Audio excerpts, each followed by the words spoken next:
Hello friends, স্বপ্নাস খানাপিনার নতুন একটি রেসিপিতে সবাইকে স্বাগতম। আজকে আমি আম দিয়ে মজাদার একটি ডেজার্ট তৈরি করে দেখাবো। চলুন দেখে নেওয়া যাক আজকের এই মজাদার ডেজার্টটি তৈরি করার রেসিপি।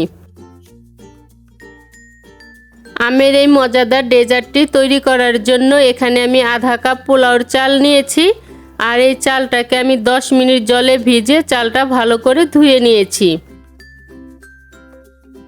এখন এই চালটাকে আমি ব্লেন্ডারে দিয়ে পেস্ট বানিয়ে নিচ্ছি।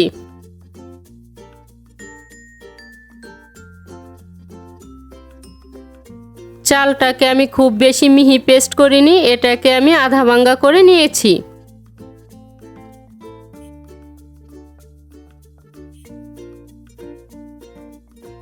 এবার একটি বাটিতে 2 চা চামচ কাস্টার্ড পাউডার আধা কাপ দুধ দিয়ে গুলে নিচ্ছি। যেহেতু আমি আম দিয়ে ডেজার্টটি তৈরি করছি, তাই এখানে ম্যাঙ্গো ফ্লেভারের কাস্টার্ড পাউডারটাই নিয়েছি। কাস্টার্ড পাউডারটা গুলার সময় অবশ্যই ঠান্ডার দুধটা ব্যবহার করতে হবে, নয়তো এটা দলা বেঁধে যাবে।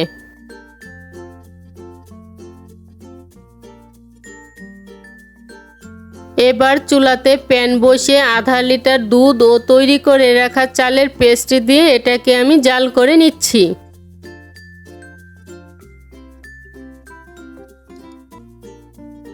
চুলার আঁচটা মিডিয়ামে রেখে অনবরত নেড়ে এটাকে জাল করে নিতে হবে, নয়তো তলায় লেগে যাবে।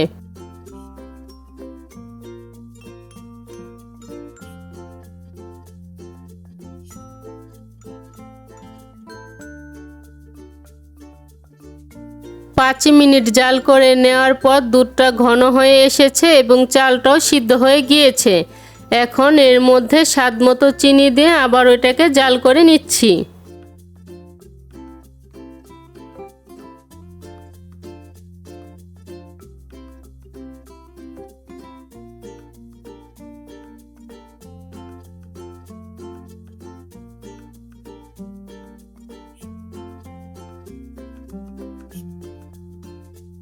চিনি দিয়ে আরও 5 থেকে 6 মিনিট জাল করে নেওয়ার পর এবার এর মধ্যে 1 টেবিল চামচ পাউডার মিল্ক ও সামান্য পরিমাণ লবণ দিয়ে আবারও জাল করে নিচ্ছি।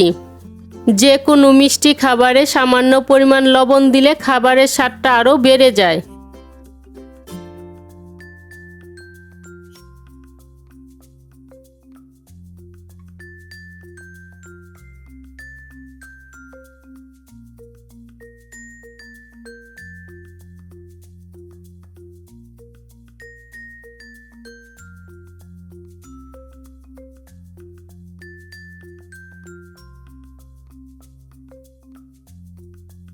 দুই মিনিটের মতো জাল করে নেওয়ার পর এবার এর মধ্যে গুলে রাখা কাস্টার্ড পাউডারটা ভালো করে মিশিয়ে নিচ্ছি।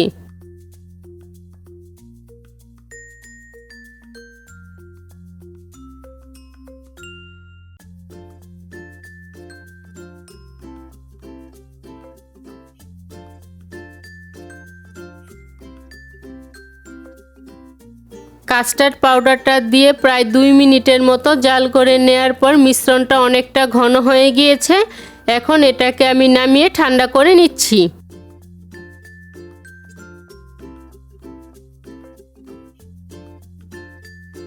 মিশ্রণটাকে আমি ভালো করে ঠান্ডা করে নিয়েছি, আর এটা আরও ঘন হয়ে গিয়েছে। এখানে আমি 2টি পাকা আম পেস্ট বানিয়ে নিয়েছি। এখন এটাকে আমি এর মধ্যে দিয়ে দিচ্ছি। আরও দিয়ে দিচ্ছি কিছু ভাজা কাজু বাদাম ও কিশমিশ। এরপর কিছু কিউব করে কেটে রাখা আমের টুকরো দিয়ে এটাকে আমি ভালো করে মিশিয়ে নিচ্ছি।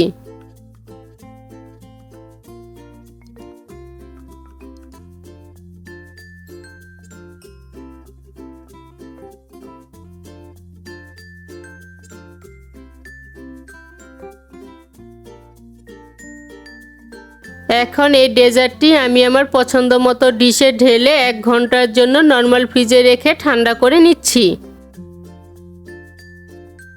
1 ঘন্টা পর ফ্রিজ থেকে বের করে কিছু আমের কিউব এবং কিছু কিশমিশ ও কাজু বাদাম ছড়িয়ে দিচ্ছি।